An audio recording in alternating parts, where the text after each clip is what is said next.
Olá, muito boa noite. Está no ar o Papo Reto com Roberta Dietrich, um programa que é composto de boas histórias. O que a gente gosta de trazer aqui é gente com conteúdo para inspirar você. Aliás, você tem um nome bem bacana para contar uma história bem legal para a gente aqui? É só entrar em contato. Vai estar aqui o meu Instagram, manda um direct lá, dizendo, olha, Roberta, eu conheço uma pessoa que vai ter uma história inspiradora, que viveu uma situação de vida única, que conseguiu vencer algum problema, que tem algum projeto bacana, e a gente traz aqui no nosso estúdio para contar essa história para você. Essa é a nossa função, esse é o nosso propósito, tá certo?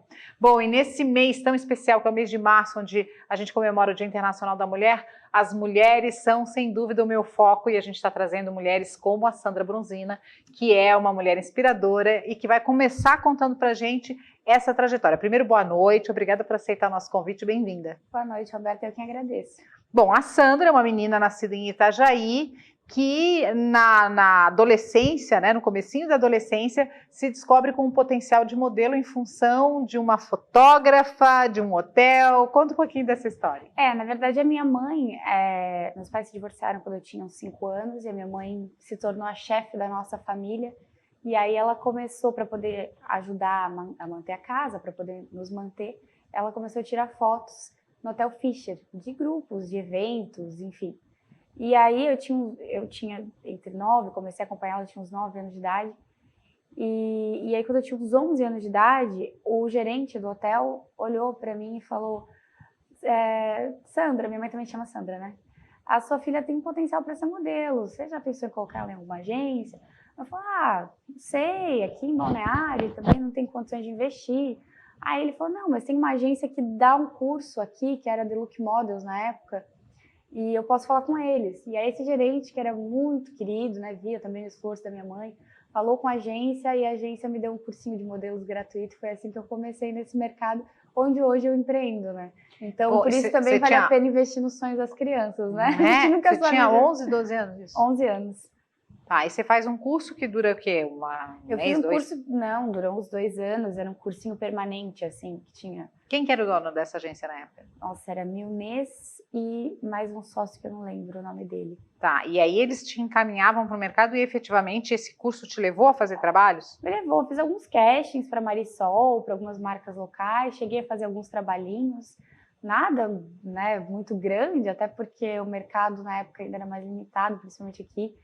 Mas cheguei a fazer algumas coisas e me estruturei, né? Eu sempre incentivo, até quando uma mãe traz um filho para a agência, principalmente as meninas jovens, eu digo, olha, sempre vale a pena, porque no mínimo ela vai se tornar uma mulher mais empoderada quando ela crescer. Desde a forma de se posicionar, de se expressar, de ter classe. O curso de manequim modelo, principalmente como era antigamente, passava muito isso. Lá na Donéria a gente ainda mantém essa tradição, assim.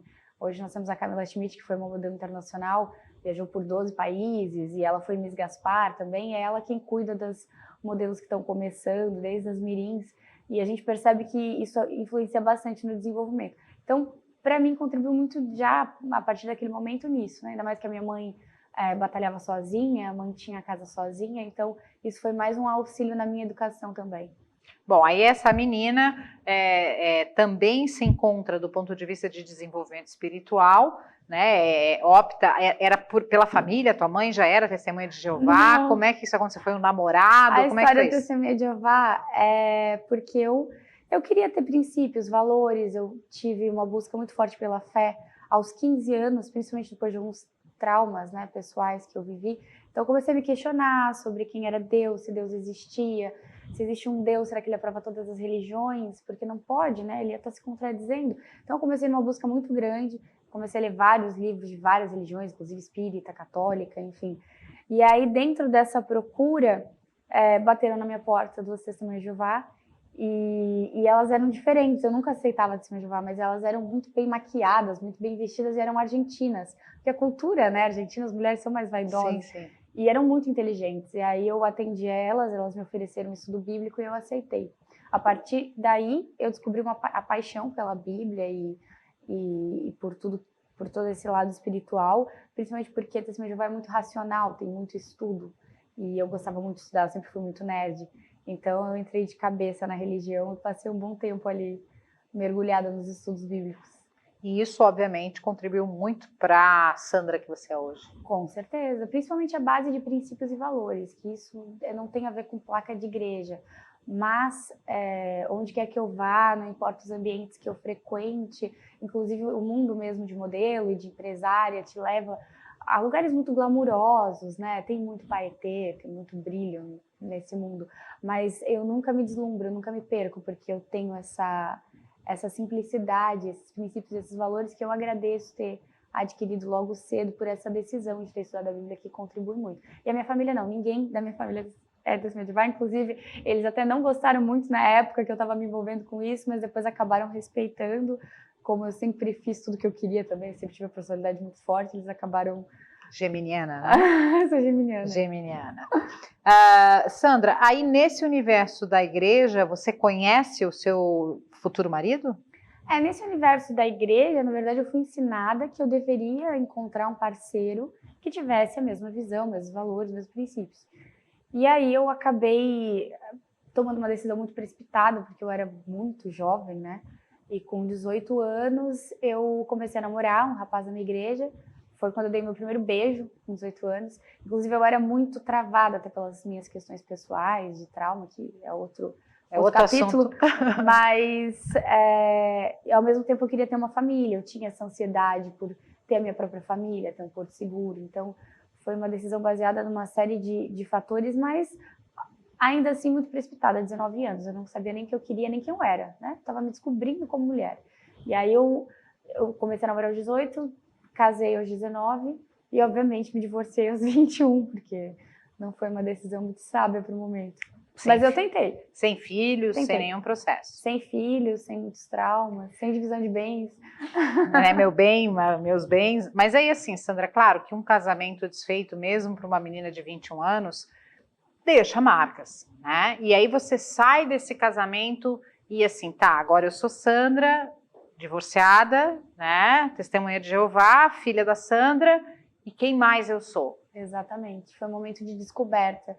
Só que esse processo começou antes do divórcio. E é interessante até falar sobre isso, porque divórcio é um tema que eu acho que tem que ser mais discutido também socialmente, tem que quebrar um pouco de tabu. Inclusive a Casselico, a ex do Kaká, fez um IGTV maravilhoso, falando com uma amiga dela sobre divórcio.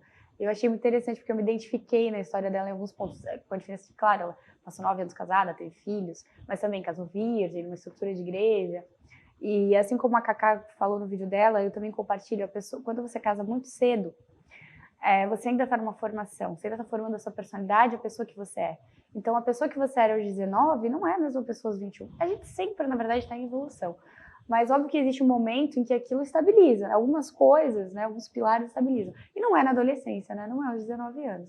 Então, quando eu decidi me divorciar, isso foi 1 ano antes do divórcio. Então, esse processo que você citou sobre, e agora quem eu sou?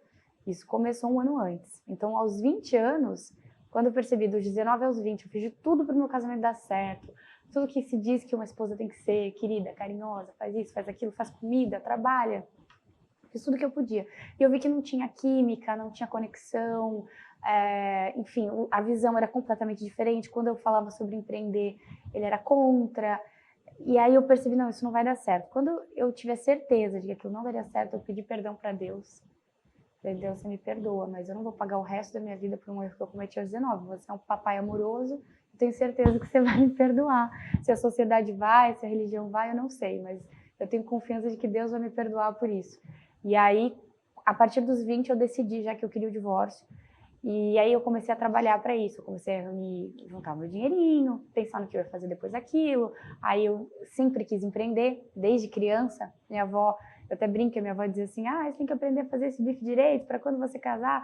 Eu dizia, avó, quando eu casar eu vou ser empresária, vou ter uma empregada, eu não vou ficar fritando bife. E a minha avó, aquela italiana bem tradicional. Então eu sempre quis empreender, na verdade, muito mais do que ser modelo. O modelo foi uma oportunidade que surgiu ali no momento e a minha mãe incentivou muito, mas eu sempre tive esse feeling para negócio, até porque meu pai também era um homem de negócios e eu cresci nesse ambiente. E é bom, importante você falar desse espaço que os meios de comunicação, que todos os canais possíveis podem tratar sobre essa questão do divórcio, porque não pense você que foi porque você se divorciou aos 21, que é diferente do quando se divorcia aos 42, como foi o meu caso. né? Então eu fiquei 20 anos casada e num determinado momento eu descobri que aquela pessoa não era aquela pessoa ou não era aquilo que eu achava que era, o que eu tinha construído que era, enfim, A idealização, né? E decido me divorciar. E sim, o mundo assim, mas por quê? Mas veja bem, mas agora é uma divorciada, então agora ela é fácil, então agora ela é uma ameaça às mulheres casadas. Tem todo um preconceito e uma rede social que torna muito mais difícil a vida de uma pessoa que decide sair de uma relação que não está boa. Em pleno 2021. Eu passei por todas essas situações, inclusive das mulheres com ciúmes, ameaça. Parece que se você não tiver um homem do lado, você é uma ameaça. Como se você quiser ser uma ameaça, você é, né? Mulher. De qualquer forma. Ter um homem do lado não determina o caráter de uma mulher. E essa experiência muito cedo me fez ver a vida com mais leveza e mais flexibilidade também. Não julgar as pessoas, os relacionamentos, respeitar a vida pessoal de cada um. E, inclusive, respeitar as minhas escolhas, os meus limites também. Não ser, obviamente que a igreja ela me deu princípios e valores, mas você tem que saber medir para não ser uma pessoa extremista, para não ser uma pessoa dura. E como eu era muito jovem, eu fui um pouco extremista, fui um pouco dura, né? Eu tenho que casar, tem que ser assim. Ao pé da letra, né? E não é assim, né? Depois a gente descobre que o mundo tem muito mais cores além de preto e branco. E respeitar, né, essa diversidade, de entender, inclusive, quem quer ser dona de casa e cozinhar e lavar, que tá tudo certo também, né? Não tem certo e errado. Não necessariamente a mulher precisa ser uma empresária. Se ela gosta, se ela tem um dom dela, cuidar dos filhos, estar em casa, ser uma dona de casa, fazer uma comida, ótimo, é o que faz ela feliz. Eu particularmente admiro muito quem toma essa escolha, né? Porque eu acho tão difícil. É sacrifício, na verdade, é altruísmo. Porque quando eu estou construindo a minha carreira, tem um pouco de egoísmo, vamos dizer, né? Eu estou trabalhando por mim. Então, eu tô livre. Hoje, inclusive, logo que eu decidi me divorciar, uma das questões que pesou para eu estar solteira até hoje, 10 anos já do meu divórcio, quase. Não, deixa eu ver, 8 anos do meu divórcio. É porque, a partir do momento que eu comecei a focar nos negócios, eu já não conseguia me dedicar, principalmente no começo do negócio, né? O começo de um negócio, para você começar a se posicionar no mercado de trabalho, isso exige um tempo e uma dedicação que nem um animalzinho de estimação eu consigo ter, porque eu não consigo dar atenção. Então, prioridades, né? Prioridades da vida. E fases, né? Escolhas. E é aquilo que a gente falou, tem a ver com o seu dom, com o seu talento, que te faz feliz. Eu descobri, através do divórcio, que eu queria empreender, que eu queria ser uma mulher empoderada, que eu queria ser dona do seu próprio destino. E ser uma referência também em algum momento para outras mulheres, pela minha história de superação. Eu sempre penso nisso, assim, cada vez que eu tenho uma conquista na minha vida, eu penso, essa conquista não é minha. Essa conquista é de muitas mulheres que podem olhar e dizer, caramba, ela passou por tudo aquilo, eu também passei, eu também posso. E Sandra, eu acho que a gente traz assim uma discussão, e eu tenho certeza que algumas mulheres que estão nos ouvindo aqui hoje vão ser tocadas para fazer essa reflexão. Amém. De às vezes estarem em relacionamentos falidos por conveniência, por convenção social, por medo de encarar um julgamento, né, o dedo no rosto, o que as pessoas vão achar. Gente, a felicidade, ela passa por uma decisão. Eu sempre brinco assim, a primeira coisa é você decidir ser feliz. A hora que você decide ser feliz, as outras decisões, as outras consequências, como é que você vai conduzir a sua vida, vai ser uma consequência dessa decisão de ser feliz. E dá para ser feliz casado? Óbvio que dá. Dá para ser feliz sozinha? Muito, gente. E outra coisa também... A gente é prova disso. Não é? Se bem que eu voltei a casar, voltei a casar, porque eu fiquei um pouquinho no mercado já... tempo solteira. Tive. E aí, assim, uma outra coisa que é muito louca é quando você... refazer a história, isso também é bonito. Reconstruir, né? Reconstruir, porque eu sou super a favor do casamento e de relacionamentos leves, saudáveis e felizes de fato. Não felizes no Instagram. Eu não tenho necessidade de ter um namorado para dizer que eu tenho, para mostrar para a sociedade. Eu tenho necessidade de ser feliz. E isso não é para a sociedade, isso é para mim. Então, eu sou muito a favor e eu acredito no casamento, eu acredito na união, eu quero isso para a minha vida em algum momento. Mas eu também acredito na possibilidade de recomeço. Se não dá certo aqui, eu acho que as duas pessoas estão se privando. Eu também, eu tive uma conversa muito madura, apesar da minha pouca idade, com meu ex-marido, dizendo, eu estou te privando de ser feliz, porque nós não fazemos bem um ao outro, nós temos naturezas diferentes. Nós somos pessoas excelentes, mas para outras pessoas, não um para o outro. E ter esse nível de maturidade para você poder dar abertura para que a vida te surpreenda, para que você tenha nova experiência. Hoje, meu ex-marido casou. Outro dia, eu olhei lá no Facebook, por acaso, alguém me mandou. E eu fiquei feliz por ele. Eu falei, poxa, que legal. É tão bacana isso, ver que a outra pessoa está feliz e ter esse amadurecimento. Então, eu sou muito realmente a favor do relacionamento, mas assim, leve. E outra coisa, eu não tive filhos, como você citou. Mas por ter essa maturidade de ter passado por um divórcio e saber o que é estar casado e não estar feliz, às vezes a gente está em certas situações e a gente consegue ter maturidade. Você se pergunta, né? E se eu tivesse tido filhos, será que a minha decisão seria diferente? E eu, como tenho uma agência com muitas modelos, eu convivo com muitas mães, pais, e acabo até adotando muitas meninas, porque eu viro sempre a segunda mãe delas. E a gente observa algumas cenas, uma vez uma mãe me falou, eu não sou muito feliz no meu relacionamento, mas é pelos filhos, né? Você sabe, eu já falei isso contigo. E a filha dela olhou e falou, você não precisa fazer isso por mim, eu não tô te pedindo nada. Então, às vezes, a gente... Não vamos culpar os filhos, né? Jogar uma responsabilidade em cima do filho, porque você jogar a responsabilidade da sua felicidade em cima dos filhos, eu acho que é muito pesado. Você tem que ser uma coisa é relacionamento mãe e filho, pai e filho, outra coisa é homem e mulher. E no fundo, Sandra, eu falo aqui, né, eu convivo com muitas mulheres, eu tenho 4. Olha, parabéns. Tá? E no fundo, Sandra, passa por... Eu preciso achar uma desculpa para minha insegurança de tomar uma decisão na minha vida. E é muito fácil, é muito mais cômodo, obviamente, eu dizer que é por causa do outro. Não por causa da minha incapacidade de enfrentar uma nova realidade, de ser julgada, e não tem nenhum problema, porque também não é fácil. E outra situação que acontece muito é quando você sai de um relacionamento, você ficou 1 ano, 2 anos, mas quando você fica tanto tempo com uma pessoa, você termina esse casamento e você passa por um momento de renascimento, de reinvenção. Porque isso, assim, o que dentro de mim é do outro. Exato, eu gosto de azul porque eu gosto de azul, porque ele gostava de azul. Tem umas coisas absurdas, tá? O meu ex-marido torcia para um determinado time. E era, obviamente, adversário de um outro determinado em especial. E esse outro era da cor verde. Então não se usava verde, né? Ele não gostava, porque, verde é do time tal. E aí meio que se convencionou, isso era uma coisa tão boba, mas não se usava verde. Quando eu me separo, eu uso verde e eu acho que eu fico linda de verde, entendeu? E aí eu descubro isso. Olha que coisa absurda, né? Tô falando de uma cor, mas eu tô falando de tudo, assim. Eu gosto da esquerda ou da direita por causa do meu ex ou por causa de mim. Eu acredito nessa teoria ou nesse conceito por causa de mim. E aí então tu vai te redescobrindo, todo relacionamento é uma troca. E tem coisas que são positivas. Sim, óbvio. Tive só o meu namoro e casamento, né? Que no total foram uns 4 anos e 7 meses, mais ou menos, de relacionamento. Depois 4 anos, 7 meses, 2 dias, mais 4 ou menos horas. Isso. Eu tô tentando lembrar. Meu casamento não chegou a 3 anos, mas foi quase isso. E depois eu tive um namoro de 2 anos e 8 meses. E depois disso, claro, vivi minhas paixõezinhas, né? Mais anônimas, por ter também... Pela carreira que eu escolhi e tudo mais, eu acabei sendo um pouco mais discreta e seletiva. A mulher vai envelhecendo e vai ficando cada vez mais seletiva. Mais seletiva, gente. Esse negócio de... Não é bem assim. Mas diversos relacionamentos me trouxeram coisas positivas. No meu próprio primeiro casamento, a parte espiritual funcionava muito bem. No meu segundo relacionamento, a gente tinha a mesma idade, tinha uma energia similar. Eu ajudei ele a crescer no trabalho. Ele também me deu uma estabilidade emocional que eu precisava naquele momento para estabilizar os meus negócios. E depois, nas minhas outras paixões, aquilo também foi me motivando a coisas boas. Então, assim como tem as coisas que a gente diz, não, peraí, isso aqui...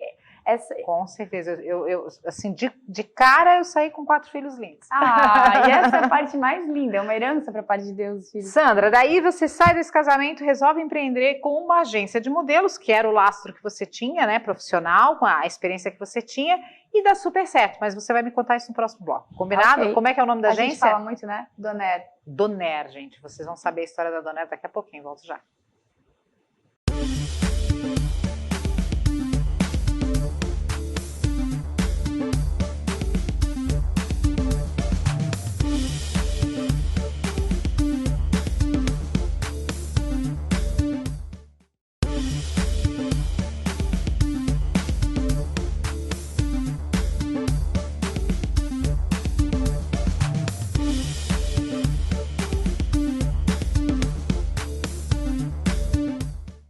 Estamos de volta e esse é o Papo Reto de hoje, aqui com Roberta Dietrich, recebendo a nossa convidada, que é Sandra Bronzina. Ela que foi modelo já a partir dos 11 anos de idade, casou aos 19, foi testemunha de Jeová, e aí aos 21 acaba enfrentando um divórcio e resolve empreender com a Doner, que é uma agência de modelos, que está até hoje, muito bem, obrigada. Como é que foi essa introdução no mercado? Porque uma coisa é você trabalhar como modelo, ter contato com esse universo, outra coisa é você empreender e ser responsável por uma empresa.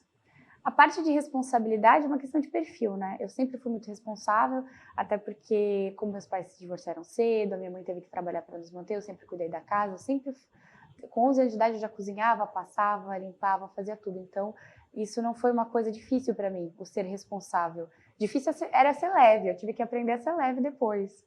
Mas o começo, todo começo é difícil, especialmente porque eu não tinha estudado. Então, como eu me relacionei muito cedo, eu saí do ensino médio, em seguida eu já estava casando, eu acabei não fazendo uma faculdade, eu não fiz uma faculdade de administração, uma faculdade de negócios.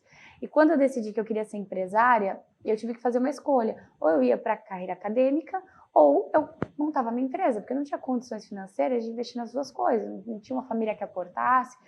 E aí, também surgiu outra questão, que eu tinha me afastado como modelo por causa do relacionamento, tinha parado de trabalhar, estava fora do mercado. Então, eu trabalhei ali dos meus 11 aos 18, mais ou menos, e parei. Então, como que eu ia retomar isso? Bom, eu queria ser empreendedora. Aí, a minha linha de raciocínio começou assim, quero empreender, quero ser empresária. Do quê? A única coisa que entendo é de modelagem, porque eu comecei muito cedo. Era a maior referência, influência que eu tinha na minha vida. Então, eu tenho esse conhecimento, eu tenho esse know-how que eu posso usar. Eu olhei para o mercado, a maioria das agências de balneário não duravam 2 anos. A maioria duravam 2 anos e fechavam. Eu fiquei pensando, por quê? Aí comecei a analisar que às vezes não eram muito corretas, né? Não pagavam os modelos, ou não se esforçavam o suficiente, enfim. E, no final das contas, Ai, desculpa, gente. Não sei por que meu celular veio para cá. Tá tudo certo. Vamos lá. Então, e no final das contas? E no final das contas, eu não poderia, a partir do momento que eu decidi que eu queria ter minha própria agência, eu não poderia entrar em outra agência, porque eu seria antiética estar trabalhando por uma agência, esquecendo que eu estou focando em abrir a minha. Eu sempre fui uma pessoa muito ética. Falei, tá, como é que eu vou juntar dinheiro para abrir uma empresa? Aí uma amiga minha me ofereceu, falou, olha, eu tô tendo trabalho de promotora no supermercado, eles pagam relativamente bem, você trabalha, sei lá, 10 dias, ganha R$900, na época aquilo para mim era muito dinheiro, né? E eu comecei a trabalhar de promotora, até porque eu precisava de dinheiro pro divórcio também, né? E aí eu comecei a trabalhar no supermercado, representei vários produtos, no fim acabei representando a 3CM, que estava entrando no Brasil, estava começando, o shampoo, e o salário era R$2.200 para trabalhar 6 horas, de terça a sábado, em pé, né, 6 horas demonstrando, e um contrato de 3 meses, depois tinha rescisão. Daí na rescisão ganhava um pouco mais pela rescisão, enfim. Pensei, bom, tinha uma seleção, fui lá, passei, falei, vou abraçar isso com unhas e dentes, porque eu preciso. E aí eu comecei a vender shampoo no supermercado, e com isso eu comecei a guardar integralmente meu salário, enquanto eu ainda estava casada já, guardava integralmente para poder juntar o capital de giro para abrir a minha empresa. E eu fiz isso por 8 meses. Inclusive, era para ter durado só 3. Mas eu vendia tanto, cada pessoa que passava por mim, eu vendia um shampoo, abordava, que a empresa acabou me mantendo por 8 meses. E eu só saí realmente porque eu já estava com o meu escritório pronto, eu já tinha clientes da moda me ligando. E o primeiro cliente que eu fechei, eu investi, para ser bem aberta aqui, até para as pessoas não terem medo, as mulheres que querem empreender não têm medo de empreender. Eu investi R$10.000 na época, isso foi em 2012, no meu primeiro escritório. O primeiro cliente que a gente fechou, eu e a minha sócia, o faturamento era de 10 mil. Eu pensei, caramba, então eu estou fazendo um bom negócio, porque o negócio já vai se pagar, vai se pagando rápido. E foi assim. E aí, na época, eu abri, como eu também não estava mais com aquela imagem de modelo, eu não tinha desenvolvido muito isso, eu tinha essa insegurança. Eu era uma menina tímida, recém-divorciada, da igreja, que vendia shampoo no supermercado. Aquela era a minha realidade. E aí, tinha uma ex-modelo que se interessou em abrir comigo, e ela tinha todo aquele sex appeal de modelo, e eu vi que aquilo funcionava, e aí eu falei, não, vamos fazer em sociedade. E aí, nós começamos a empresa juntas, depois de 3 anos eu comprei a parte dela, e eu aprendi muito com ela. Todo relacionamento é uma troca, a sociedade também, né? Como se fosse um casamento. Então, com a Caluá, eu aprendi a ser uma mulher mais empoderada, ter um pouco mais de sex appeal. Qual era a história dela? Qual era a trajetória dela? Ela tinha Ela começou cedo também. Na verdade, a gente modelou juntos desde criança, por isso que a gente se conhecia. Quando eu tinha 11, ela tinha uns 14, e a gente circulava pelas mesmas agências, as nossas mães conheciam. Só que ela seguiu a carreira, ela foi para fora, ela foi para a Ásia, então ela tinha muito conhecimento de mercado, e desde o início eu sempre quis que a Doner fosse uma agência internacional. Então, ela agregou muito com isso também, porque trouxe esse caminho seguro. Eu nunca tinha ido para fora, mas hoje eu já mandei, eu acho que em torno de uns 30 modelos para fora, para carreira internacional. Sendo que, por exemplo, a Ásia eu nunca visitei, já mandei vários modelos para lá. Já fui para a África, já fui para a Europa, mas não fui para a Ásia, mas é para onde eu mais mando modelo. Então, a agência nasceu já com esse know-how. E eu tinha garra, né? Quando eu comecei, além do investimento, além de ter trabalhado no mercado para juntar o capital, eu também, como a gente estava conversando antes, eu era a moça do cafezinho, eu era recepcionista, eu era secretária e de vez em quando era mulher da faxina também. Até você conseguir ter estrutura para contratar pessoas e saber contratar pessoas também, você acaba passando por todos os processos, né? Basicamente, uma agência consiste em identificar potenciais, treiná-los e inseri-los para os clientes. Basicamente é isso, mercado de trabalho. Como é que você faz a captação, né, nesse primeiro momento lá quando nasce a Donaire? Como é que você faz a captação desses modelos para a sua agência? Porque precisa ter um casting bacana. E como é que você entra em contato, ô 3ME, né, sei lá, tal empresa. Tenho aqui um casting né, olha para mim que eu também tenho um bom produto para te vender. Como é que funciona isso? Aí você citou várias coisas, várias partes do processo. Primeiro, sobre captação de modelos. Eu abordava na rua toda pessoa linda que eu achava, eu abordava coisa que hoje eu não faço, eu tenho preguiça. A vida tem que ser muito linda, assim, tem que estar muito fácil para eu falar com elas. Então... Mas no começo, qualquer menina linda que eu visse, eu ia abordando. Enquanto eu ainda estava vendendo shampoo, eu abordei 2 modelos que são modelos da Donaire até hoje, que é a Mariana Feijó e a Giovana Nezelo. A Mariana, inclusive, foi Miss Balneário e a gente mandou ela para a China. E eu abordei enquanto eu vendia shampoo. Falei, olha, eu tô vendendo shampoo hoje, mas amanhã eu vou abrir uma agência e você tem perfil de modelo. Então, essa foi uma parte do processo. Outra, Facebook, na época a gente não usava Instagram, usava Facebook, então eu caçava muito por ali. E alguns modelos que já eram modelos eu tinha contato, porque eu trabalhei em várias agências, então eu tinha contato com os modelos. E aí os próprios trabalhos acabam captando modelo. Por exemplo, eu fechei um trabalho super bacana, o primeiro foi com a Editora Fotos. Precisava de 6 casais de modelo, eram várias diárias, o cachê era bom. Então os modelos queriam vir, independente deles terem outra agência, eles queriam vir porque eles queriam fazer aquele trabalho, queriam ganhar aquilo. E aí a gente foi montando o cash. Com relação aos clientes, a minha sócia tinha um bom relacionamento, alguns vieram por ela. Eu, como cresci em Balneário, tinha um bom relacionamento na cidade. Por exemplo, eu era amiga de uma moça que trabalhava no marketing da Embraed. Esse foi o nosso segundo grande cliente. Já no primeiro ano de empresa, a gente fez a campanha institucional da Embraed, quando o dono, o Rogério, ainda era vivo. E era uma campanha com muitos modelos, foi o faturamento mais alto, que eu fiquei assim, inacreditada que a gente estava fechando, com a maior construtora da cidade, um casting com 10 modelos, para vários dias de trabalho, era foto, era vídeo, e isso veio para um relacionamento que eu tinha pessoal, por conhecer, por ser amiga. E outros clientes foi isso que você falou de bater na porta. Então, como eu fazia tudo na minha empresa, eu tirava um bom tempo para ficar ligando. A Dudalina, por exemplo, que na época era aqui, foi assim. Eu liguei, pedi para falar com o responsável pelo cash, me passaram para os estilistas, mandei e-mail para os estilistas, falei que eu tinha uma agência, perguntei qual era o perfil, e aí eles passaram o perfil deles e marcaram casting presencial na Donaire. Outra coisa que eu não conseguia acreditar lá nos meus 21 anos, que eu estava recebendo estilista da Dudalina no meu escritório. E aí eu até comprei uma Dudalina para receber. Eu imagino! E isso é uma história muito engraçada, porque essa Dudalina eu tenho até hoje, porque a marca realmente tem muita qualidade.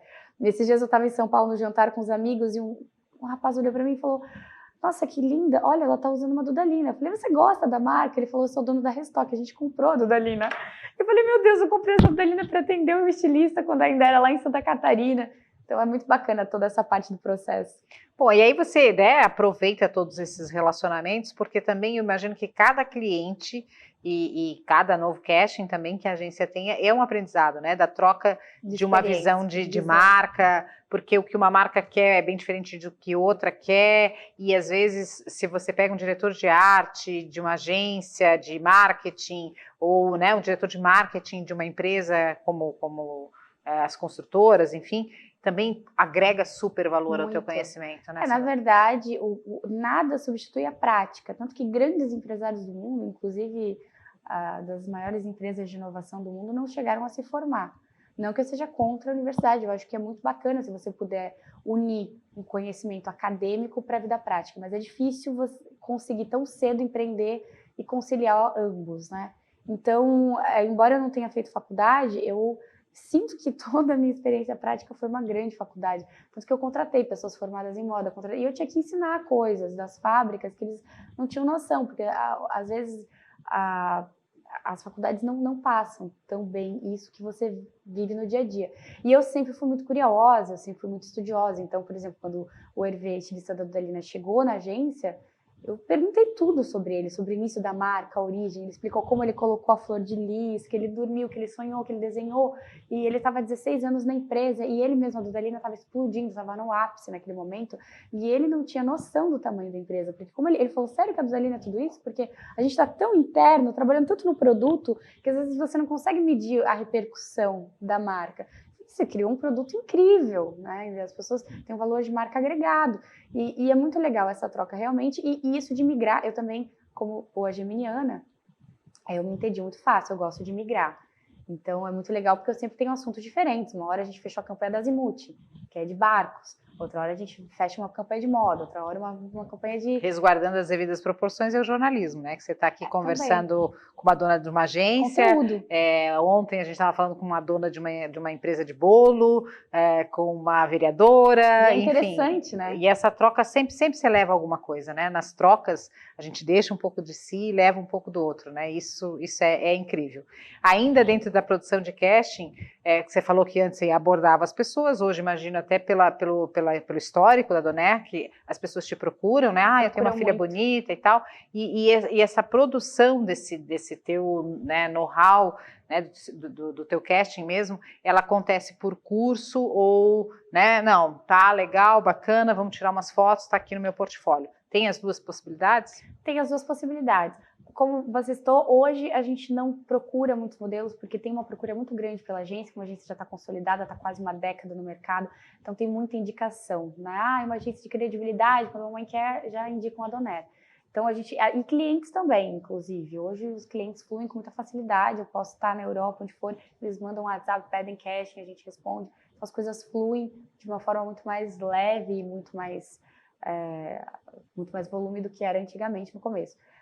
Com relação à preparação do modelo, o curso não é obrigatório, o material fotográfico não é obrigatório, o nosso foco de faturamento realmente está nos trabalhos. Então, se o modelo já vem com portfólio de fora, a gente utiliza. Nós temos profissionais na agência maravilhosos que fazem o material do jeito que a gente precisa para poder apresentar para os clientes, então caso o modelo não tenha, ele pode optar por fazer com esses profissionais.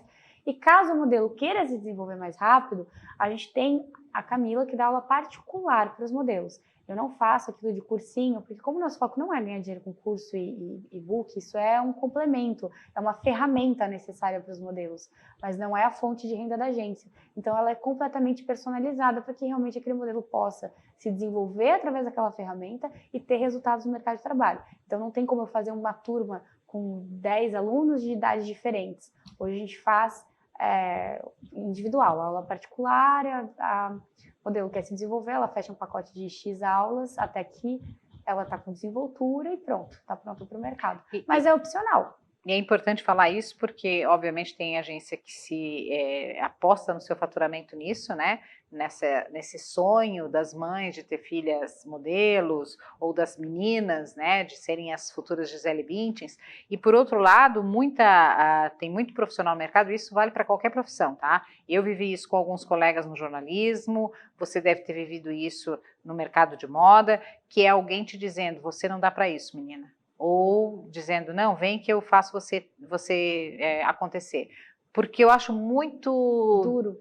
não é nem duro, eu acho cruel você decidir o futuro de alguém. Eu ouvi chefes dizendo para determinadas pessoas, você não tem jeito para isso, e hoje é repórter da Globo, maravilhosa, super... É que aí vai da arrogância do profissional, de sentir que tem um pouco de poder e que pode influenciar a vida do outro, né? A gente tem muito cuidado na Donaire com essa questão de autoestima. Claro que eu não vou iludir uma menina que não tem um perfil nenhum para modelo. Eu não vou iludir, né? Fazer ela investir em material, em fotos, se ela não tem potencial.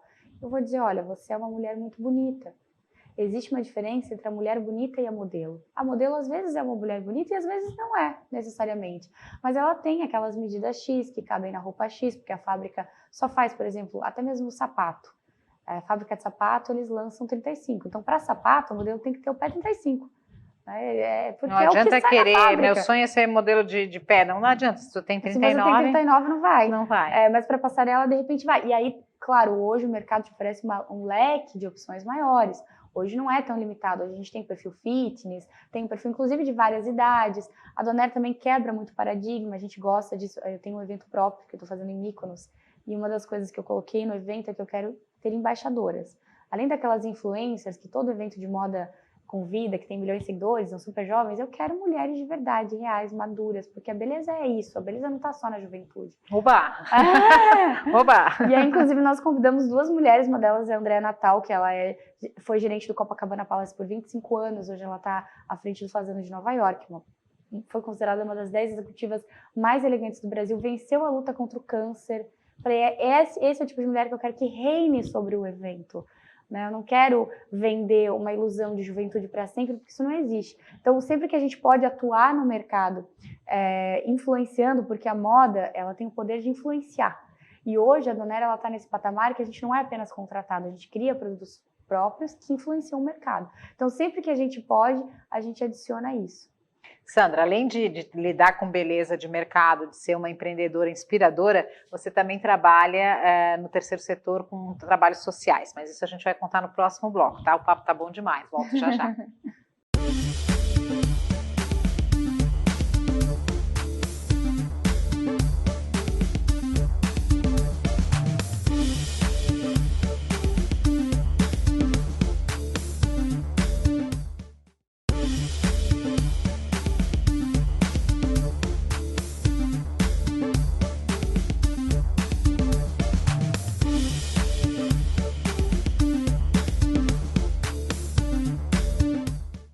Estamos de volta, esse é o Papo Reto com Roberta Dietrich, hoje tendo o prazer de receber aqui no nosso estúdio Sandra Bronzina. Essa é uma menina, ela tem 29 anos, mas que já viveu tanta coisa e fala com tanta propriedade, com tanto empoderamento, que a gente tem o maior prazer de ouvir toda a tua história. A gente já contou da tua trajetória de modelo, casamento, agência. Queria falar um pouquinho do terceiro setor. Você é uma pessoa super atuante, sensível às causas que te cercam, circunstancialmente e também de forma mais intensiva. E eu queria falar desses 3 projetos que recentemente o teu nome teve envolvido. Primeiro, o Veste Vida, que surgiu por conta da pandemia, foi isso? O Veste Vida nasceu segundo a necessidade do momento, né? Que é o que a gente estava conversando sobre a questão da liderança. Eu acho que todo líder, todo empresário, a gente lida com tanto problema, ainda mais no Brasil, né? Que a gente tem que resolver, lidar com o risco Brasil, lidar com carga tributária, a gente está sempre resolvendo problema. E quando acontece um tipo de situação como essa, que ameaça a sociedade como um todo, eu acho que é nosso dever também tomar posicionamento e tentar ajudar a trazer soluções. O Veste Vida, ele nasceu no início da pandemia. Eu tenho uma grande amiga que é a Mirvana Andrés, que eu admiro muito, que ela trabalha no mesmo mercado que eu, da moda. Ela dá consultoria para moda, ela é estilista também, ela lida com muitas indústrias. E ela tem uma irmã, que é a Graziele, que é arquiteta. Então, é uma pessoa ótima para estruturar e para desenhar operações. E bem no comecinho da pandemia, a gente foi num evento da Igreja Batista, e a gente sentou uma do lado da outra, ainda riu, conversou, porque a gente sentou numa cadeira que estava escrito reservado. E a gente só viu depois que levantou, porque nós 2 chegamos atrasadas e por acaso sentamos uma do lado da outra. 3 dias depois disso veio o lockdown. E ela me ligou e falou assim: Sandra, se tiver alguma coisa que você sinta que pode ser feito, eu estou disposta nesse momento.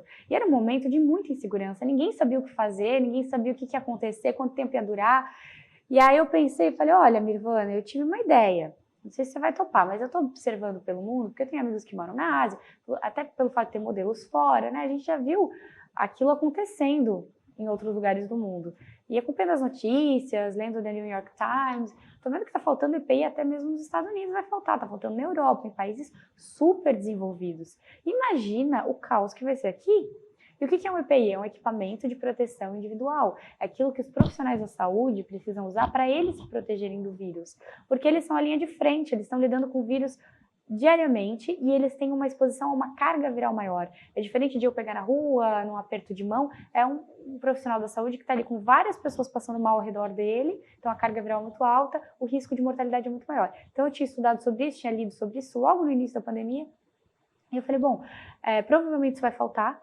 E como eu trabalho com moda e você também, a gente tem acesso à indústria. a indústria parou. A indústria Santa Catarina, imagina, parou. A gente poderia sugerir que eles ajudassem, a gente faz jaleco, a gente vai atrás. Eu não entendia nada, eu não sabia desenhar um produto, mas ela sabia. Eu não entendia nada de material hospitalar, e isso ela também não sabia, mas a gente começou a ir atrás, comecei a conversar com amigos médicos, e eles me passavam modelos, me mandavam foto. Não, Sandrinha, tá certo, é isso mesmo, esse é o caminho. Inclusive médicos que trabalhavam na rede pública, no Rio de Janeiro eles já estavam começando a ter problema, já estavam usando saco de lixo para se proteger, usando saco de lixo para montar um jaleco, um EPI. E aí a gente mandou isso para a indústria, eles se sensibilizaram, a Mirvana fez uma live no Instagram dela, a primeira empresa foi a Latina Têxtil, já ofereceu 100 quilos de tecido tecnológico. E aí a gente pensou, bom, vamos fazer duas coisas, vamos fazer EPI e vamos fazer máscara para a população. Naquela época, não se falava de máscara. E tinha muita divergência, tinha gente que dizia que não servia para nada. Eu dizia, gente, a máscara ela vai evitar que ao tossir, que ao respirar você propague com mais rapidez. Não é que vai te imunizar, mas vai reduzir. Já tinha essas referências da Ásia, né? E a Ásia, de que qualquer gripezinha ele já usava. Gripe, exatamente. É uma questão até de educação, né? Você está gripado, você vai passar teu vírus por aí. Então, eu já tinha essa referência de fora. E na época eu tinha muita divergência sobre a máscara, mas a gente fez. E a gente começou a fazer. Aí a Graziele começou a ajudar. E foi uma coisa tão mágica, foi Deus, assim, porque vieram voluntários na parte de logística, costureiras que costuravam em casa, indústrias, entrou a Dime, entrou o grupo Lunender, entrou a Labela Máfia desenhou, eu inclusive encontro o Juliano de vez em quando em grupos sociais, assim, e ele sempre olha para mim emocionado e lembra que é o Juliano da Labela Máfia daquele momento, porque era um momento que os próprios empresários da moda também estavam naquela insegurança do que ia acontecer, e o empresário ele tem essa natureza que ele não consegue ver as coisas acontecendo e ficar parado. Então, quando a gente dá um motivo, só falta um motivo. É só alguém dizendo, vamos. A gente pode resolver isso. E ele fez um macacão que não existia, né? Depois até posso te mandar as fotos. Fez um macacão todo de TNT que protegia, que não existia no mercado.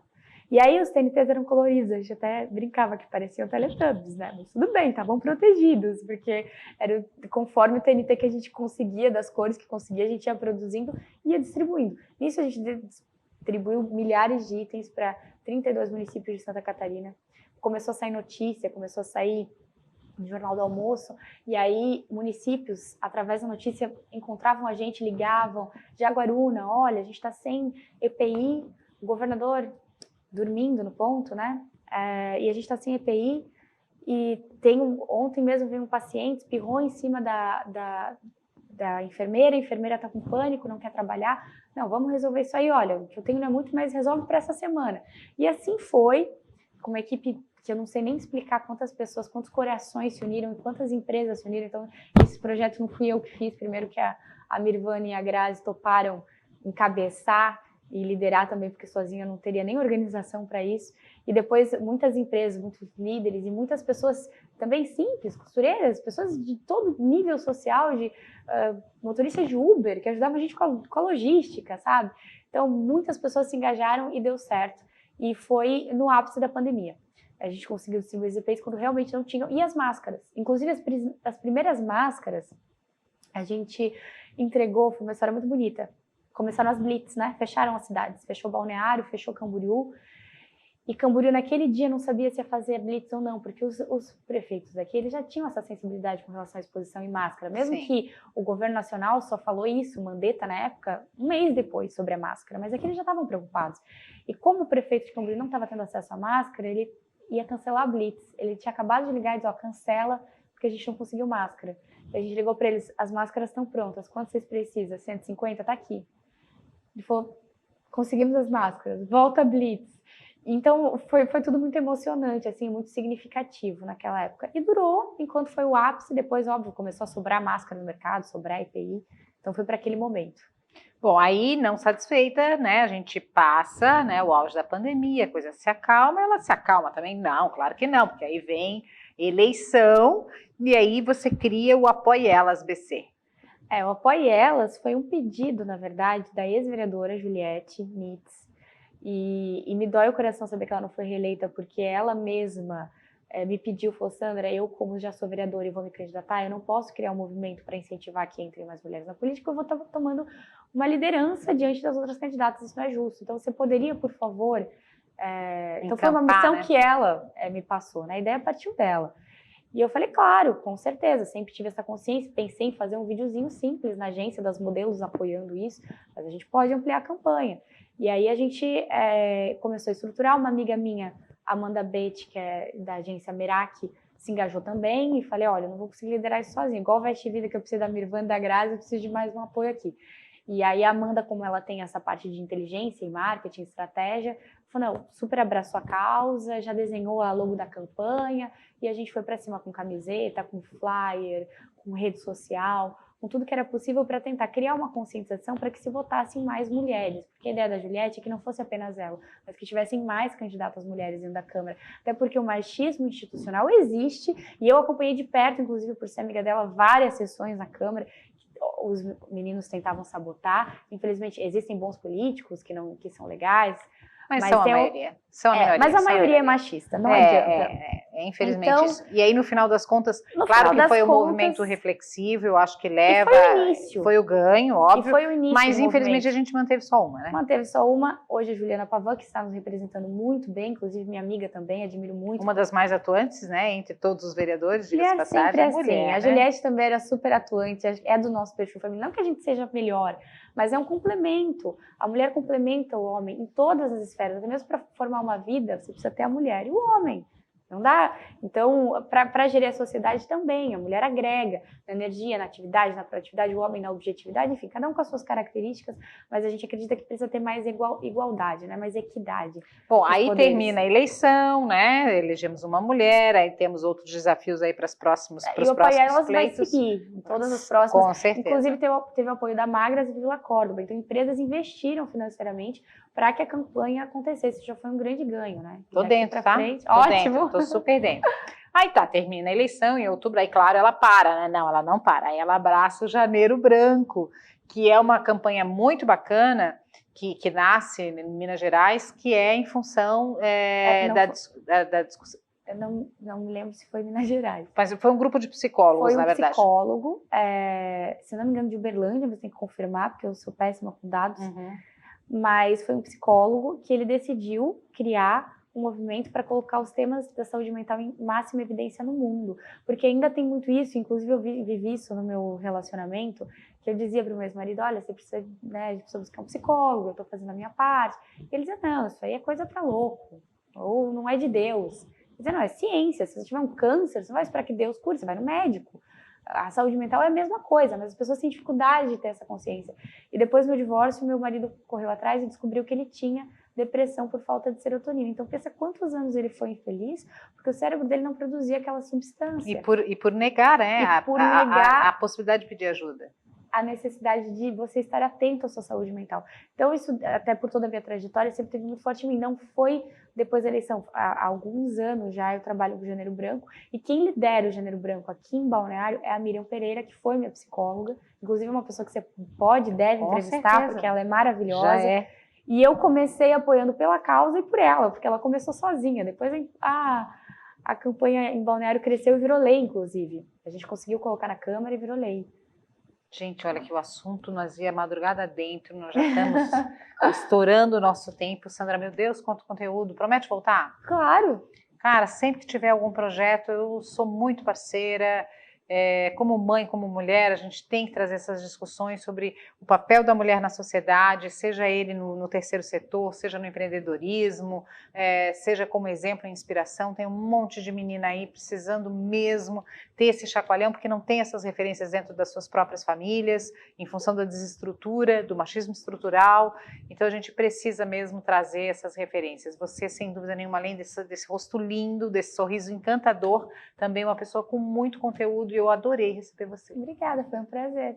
Gente, eu conversei hoje com Sandra Bronzina, essa figura iluminada, cheia de conteúdo, já prometeu, vai voltar aqui. Espero que você tenha gostado do nosso papo.